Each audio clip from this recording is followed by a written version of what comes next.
Sudanese novel, History and Development, Ibrahim Ishaq, 1946-2021. Dear audience, we continue our journey in this documentary series. So, dear audience, it is my great pleasure welcoming you in our encounter with the renowned Sudanese novelist Ibrahim Ishaq, establishing its artistic traditions and shaping its narrative identity. In today's episode, we meet one of the major novelists of Sudan, the novelist, short story writer and playwright Ibrahim Ishaq, was considered one of the most distinguished representative of the second generation in the development of the modern Sudanese novel. Ibrahim Ishaq was particularly noted for his ability to draw upon folk heritage and the local environment, especially the social and cultural life of the Darfur region in western Sudan.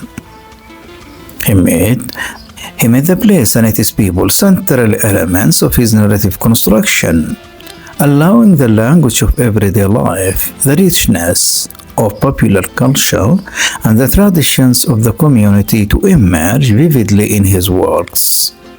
Through his artistic approach, he succeeded in giving the Sudanese novel a profound human realistic dimension that combines the documentation of local life with creative narrative techniques.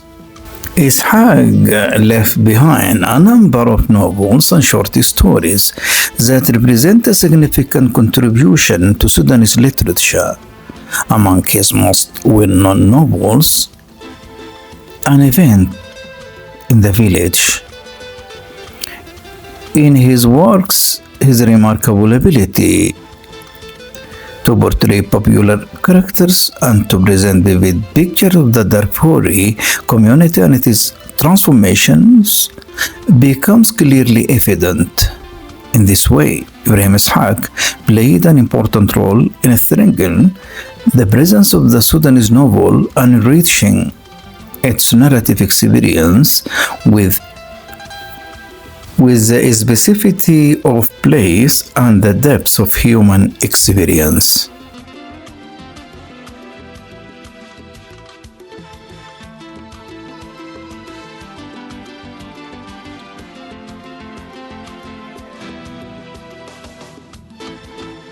To the audience, it is my great pleasure welcoming you to this new episode. In our presence today, a noted, a prominent and outstanding Sudanese novelist, Ibrahim Ishaq.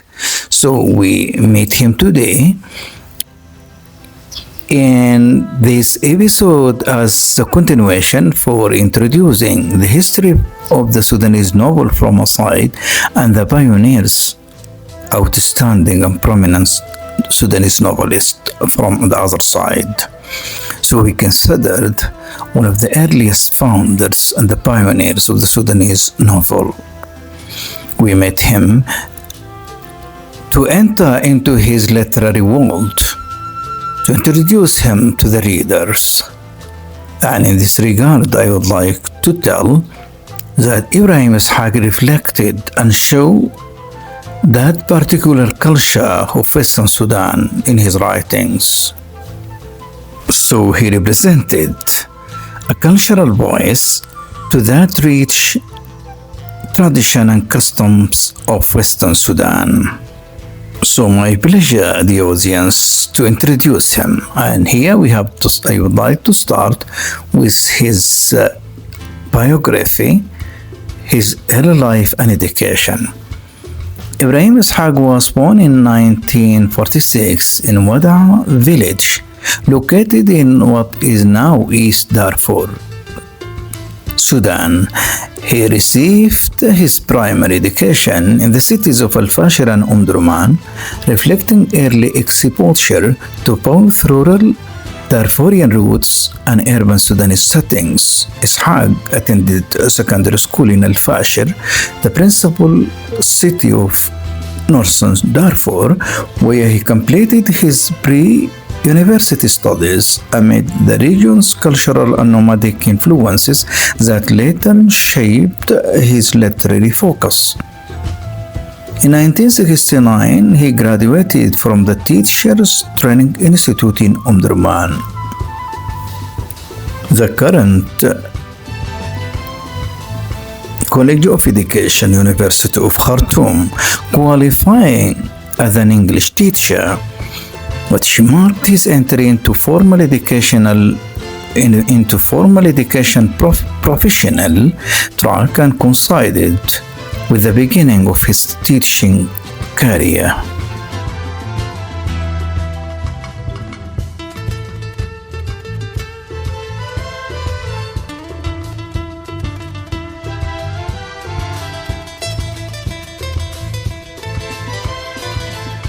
Literary works.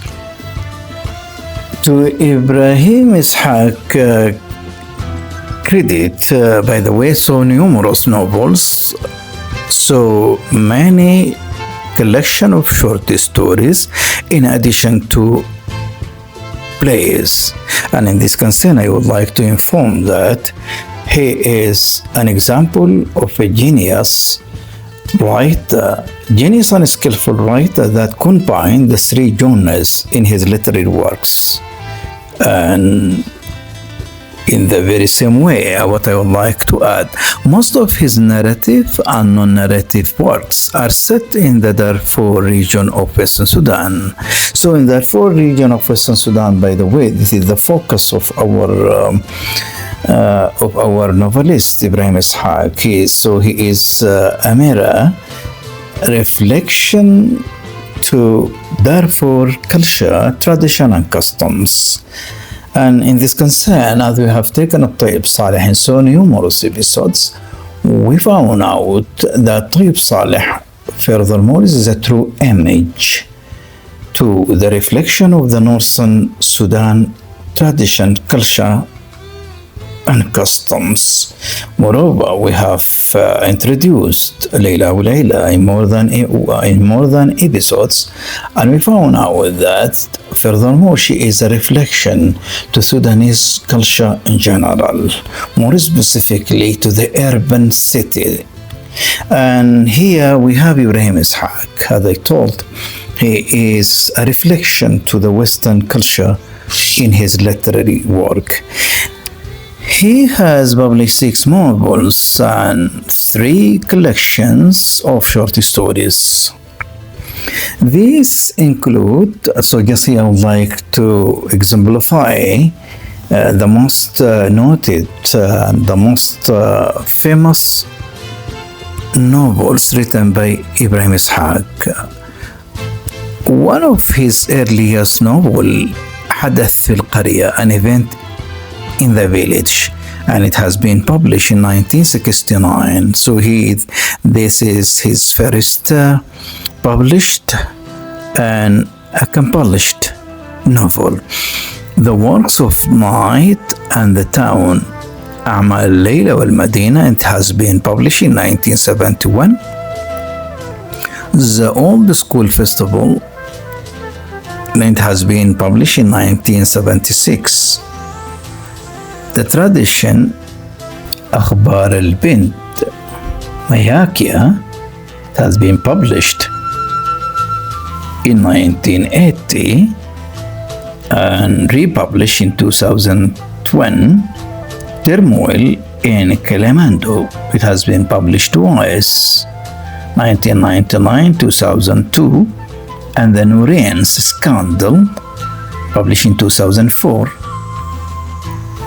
His scholarly publications include the immigrations of the Hilali tribes from the Arabian Peninsula to North Africa and Bilad Sudan. It has been published in 1996. And then his writing, The Folk Tale in Africa, has been published in 1977, among others.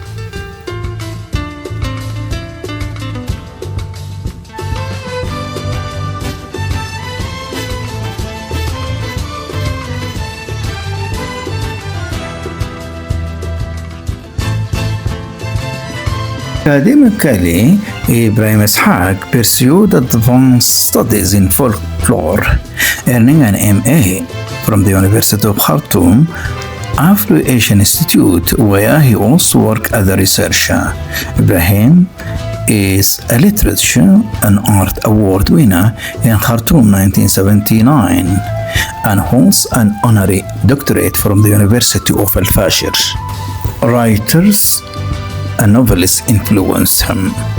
In writing fiction, Ibrahim Ishaq is influenced by James Joyce, William Faulkner, and Mikhail Sholokhov, besides a wide range of the human legacies that help him formulate his own peculiar and innovative scheme. He invented varied methods of narration, employing the rich heritage of his environment and mentioning the smallest details of what he calls the Decca town, the narration platform, through his knowledge of the relations among the members of the Kababishi family, or among the Kabashi of the Kabashi family.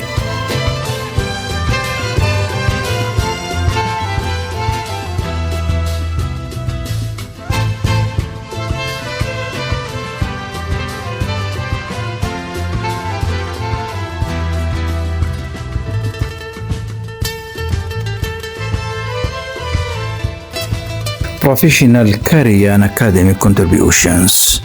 Ibrahim Ishaq began his professional career as an English teacher in secondary schools following his graduation from the Teachers Training Institute in Omdurman in 1969. Initially serving in institutions across Khartoum and Darfur from the 1980s until his return to Sudan in 2006. He taught English in Riyadh, Saudi Arabia. In addition to teaching, Ishaq contributed to broadcasting as a radio scriptwriter and editor for the Arabic section of the Sudan Broadcasting Service, roles that aligned with his literary interests. Ishaq's academic contributions extended to extensive literary criticism and heritage studies, with hundreds of articles published in Sudanese and Arab newspapers, periodicals, and magazines. In 1975, he authored 4 series on folkloric tales for Khartoum magazine, which were compiled and issued in 1976 by the Sudanese Culture Department under poet Muhammad Abdul Hayy direction. He held leadership roles such as chairman of the Sudanese Writers Union starting in 2009, and membership on the Council for the Promotion and Development of National Languages in Sudan, while also serving as an arbiter and a jury member for awards like Tayyip Saleh Prize for Creative Writing. In recognition of his scholarly and literary impact, Al-Fashir University awarded him an honorary doctorate in 2004.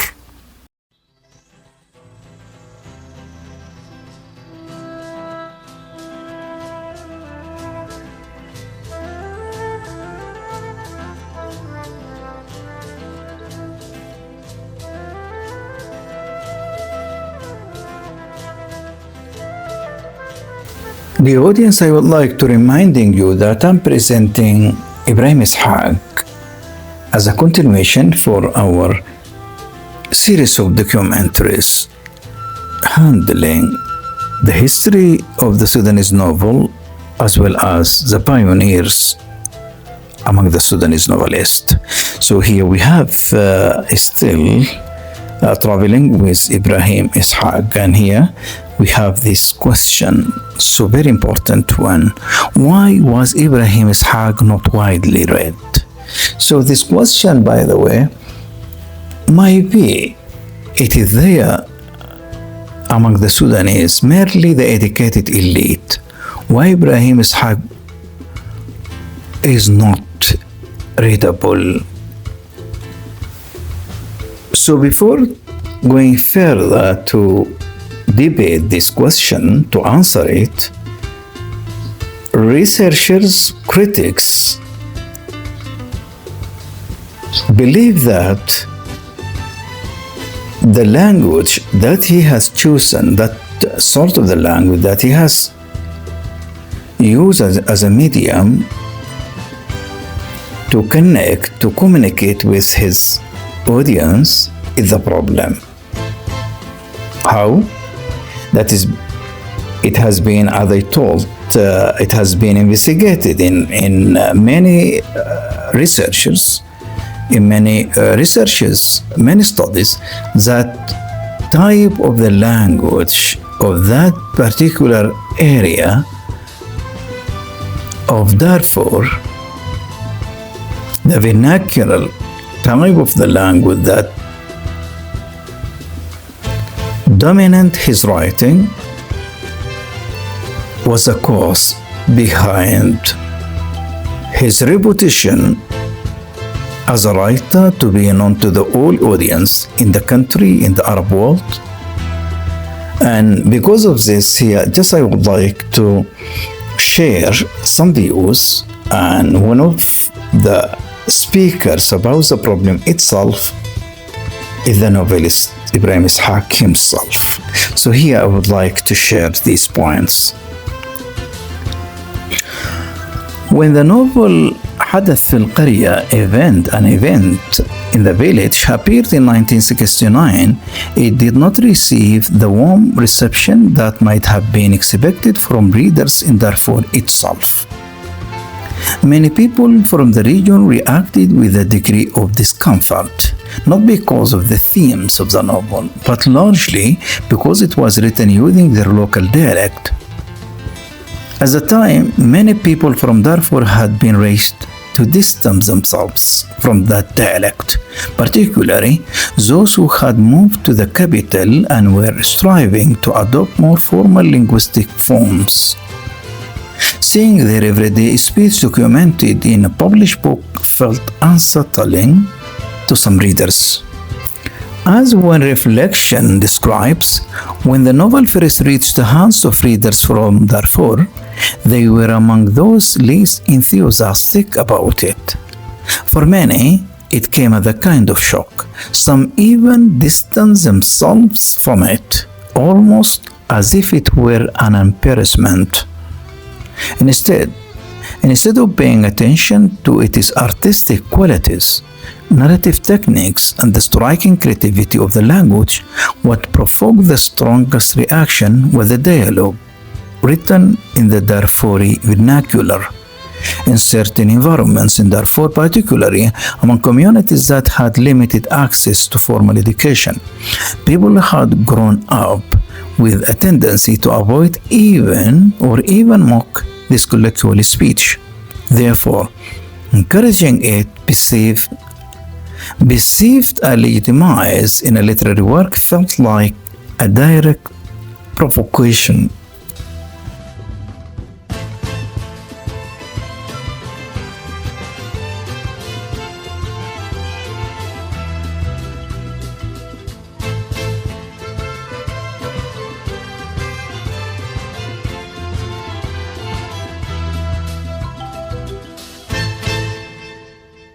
You listen, the audience, just I have presented this lines, which in fact is a reaction for the emergence of the first novel by Ibrahim Ishaq, an event in the village, حدث في القرية.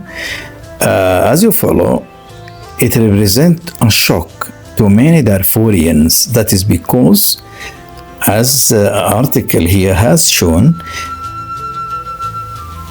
that sort of the language, that vernacular language, the vernacular form of the language that has been used to throughout the dialogue inside the text was not cross their minds. I'm referring here to even Darfurian, and for this I would like the audience to share a question that has been pointed out by Sudan Now, which interviewed the writer himself, asking about the language. So here I would like to share. In an interview with Sudan Now, the question of the language was pointed to him. Here is the question. The Darfurian language you have used in your novels has raised a lot of controversy, to the extent that some persons consider it as the reason behind failure of work, behind the failure of your works to reach the people. But now the language you have used in your recent novels has become an Arabic language that is comprehensible to everyone. How do you take this? So to have the answer from the novelist Ibrahim Ishaq, here is his words. My beginnings were in the higher Teachers Institute in Omdurman in 1968, when I decided to respond to the language of James Joyce's book Ulysses, a novel of 600 pages, in one day. And I decided to write an event in the village, حدث في القرية, to take one day. Still the speech to Ibrahim Ishaq, I had to solve the technical problem pertinent to the credibility of the character, and decided that the solution, in my opinion, would be to make the characters talk in the local language of Eastern Darfur. And this, coupled with the oddity of the environment I was writing about, made a feeling among my readers that I was an enigma. There was no other option, and I thought that the problem would be solved by more writing. And 1 year later, I wrote my second novel, The Nights, Deeds, and the Village, in the same style. The style which I appealed a year later in the Old School Festival, and the 4th year later I wrote The Noreen Scandal in the same local language. Despite the fact that the printing of those works was delayed, the successive publishing of short stories in the newspapers made the serious 1970s readers feel that there was no alternative other than accepting my writing as it was. This has affected the volume of the readership, but the technical value was maintained. The dialogue language of the works, which were issued 10 years later, was changed on the field, and therefore there was no problem. Why? This was because the civilized communication between the people of the village in which I write and the vast world changed the language of our people, making it nearly similar to the language of Omdurman. So there was no problem except the oddity of the way of life on which I write, and it is left to the serious reader to solve this problem by himself. I'm still quoting Ibrahim Ishaq, speaking about his language in his literary works. My latest novel, Turmoil in Kalemando, that was issued for the first time in 1998, faced no language problem. But the names of the plants, animals, and social habits may remain an obstacle for a person who would not bother to identify. I was glad that Syrian writer Nabil Sulaiman read this novel in 1999, expressed his admiration and wrote about it. The late Taib Saleh also extolled my short stories which he read on the newspapers. He also voiced his admiration of my novel Turmoil in Kalemando.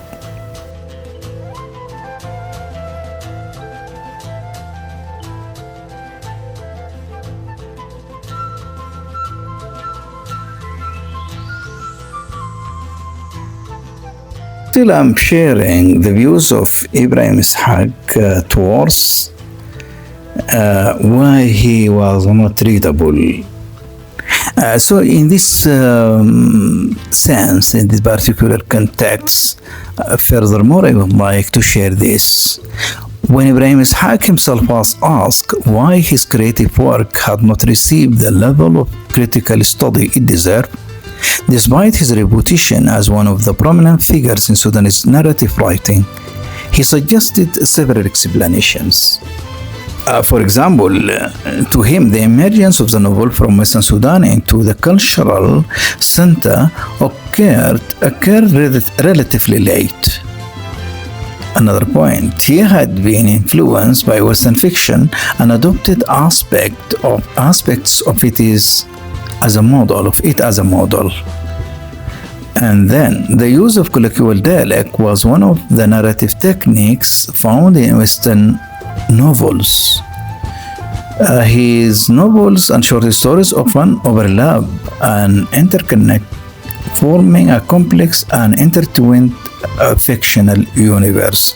So as you listen and as I have presented shortly, that Ibrahim Ishaq, as he mentioned, influenced by largely Western writers, American, British. We have James Joyce, William Faulkner, and furthermore we have Mikhail Shenakov. So those, as he stated, and mainly James Joyce's style of writing is there. That is because Ibrahim Ishaq himself has read James Joyce's Ulysses, that's his famous work, and he impacted by his style, by the language that he has used. So I have read an article debating this point, that James Joyce used that dialect of the Irish, and then Ibrahim Ishaq used they follow the same mode, follow the same way, the same path, reflecting largely that vernacular of the Darfurian, mainly his own area.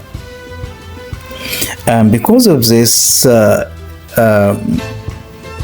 such a style stood as an obstacle, never provide an access platform to others outside the region, outside the area, to be acquainted with his writing and literary contribution.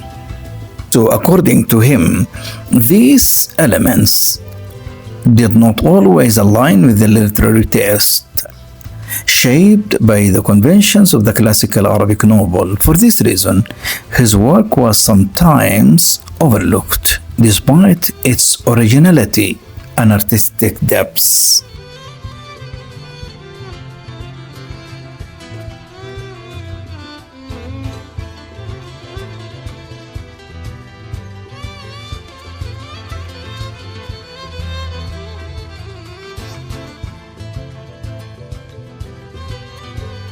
Ishaq's eyes of the novelist and critics.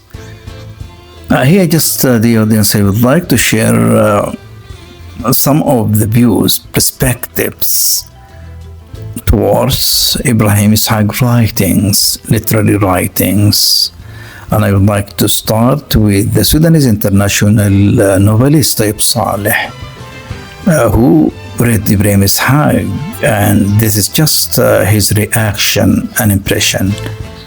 Ibrahim Ishaq is a really great writer with novels that presented majestic technical images from Western Sudan, seen for the first time in Sudanese literature.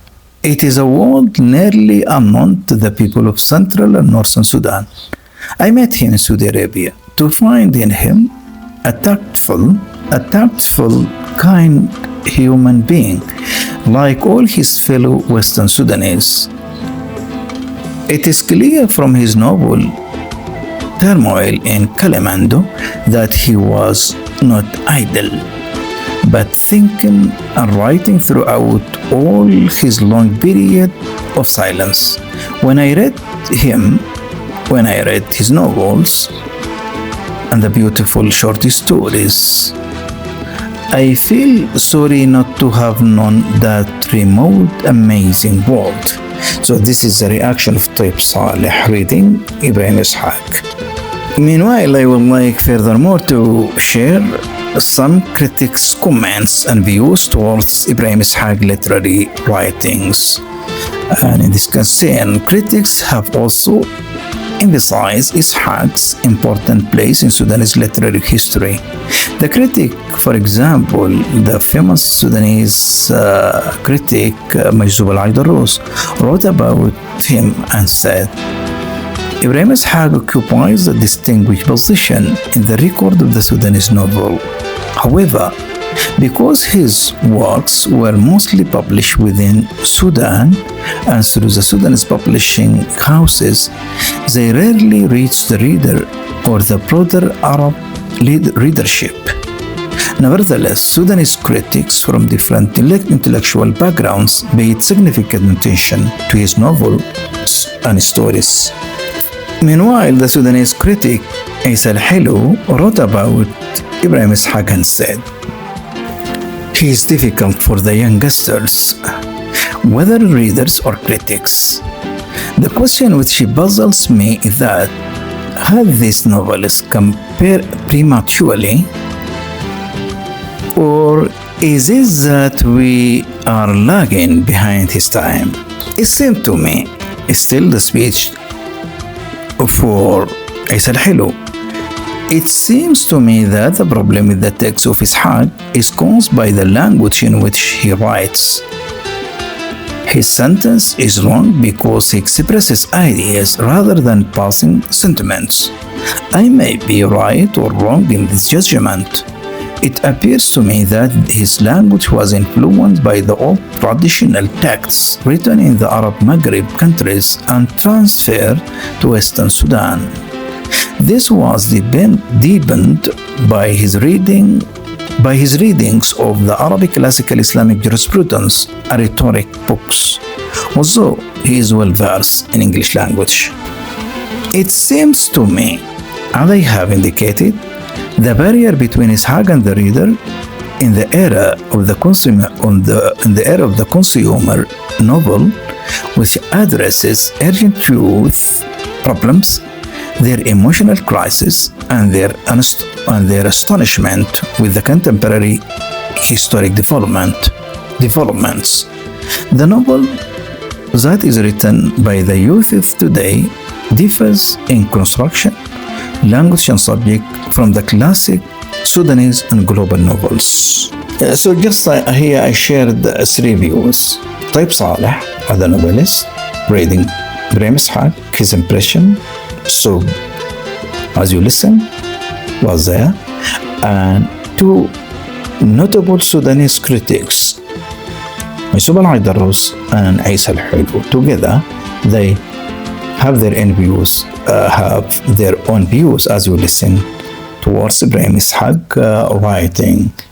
For example, Majzoub al-Aidarous attributed the problem with Ibrahim Ishaq wider audience was that his novel had been published locally, while Isa al-Helu attributed the problem to the language itself. The language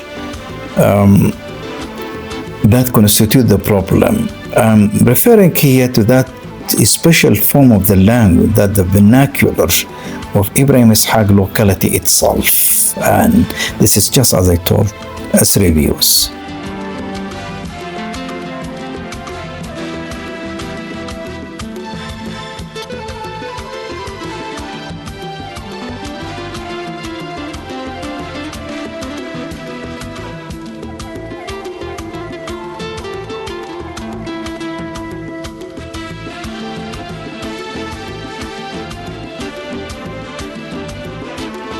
The audience, what I would like to tell is that Ibrahim Ishaq, by the way, as we have presented in this episode, considered one of the pioneers and founders of the Sudanese novels, short story writer, playwrights.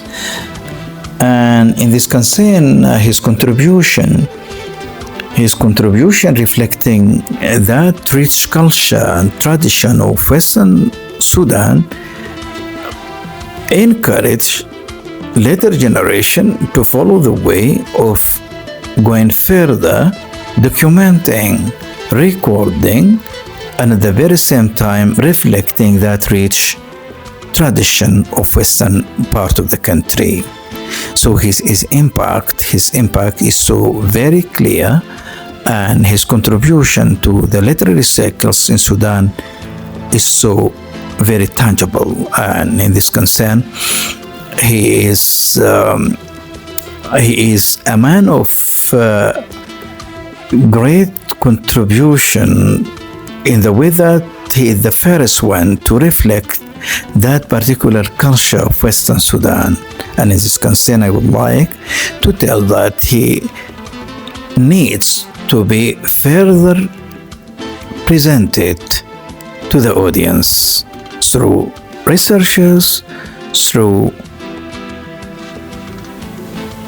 exposing his literary contributions to the younger generation of today. By this, and before conclude, I would like here to share the sources that I have consulted in order to present this episode. Grokpedia.com, a thorough study about Ibrahim Ishaq. Morning Sudanese author Ibrahim Ishaq published article on January 27, 2021 in Sudan Now magazine. Novelist story writer Ibrahim Ishaq speaks on his experience, current cultural status. Moreover, it has been published in Sudan Now magazine 6th of August 2017. And then audio, great novelist Ibrahim Ishaq published article in Sudan Now magazine 24 of January 2021. Ibrahim Ishaq's opening in Khartoum Spans, February, published in February 1st, 2021 at arablit.org. And then we have Sudanese, another source, Sudanese Moon Death of Novelist Ibrahim Ishaq, published at www.thebankasudan.org. And then we have here, by the way, PhD, investigating Ibrahim Ishaq work, written and investigated by the researcher Yahya Muhammad Hamid Muhammad, with the title Elements of Drama in Ibrahim Ishaq's Narrative. PhD submitted to Durman Islamic, submitted to Sudan University for Technology and Sciences, 2015. By this, the audience, I come to the end of the episode. Till seeing you in another episode. Assalamu alaikum wa rahmatullahi wa barakatuh.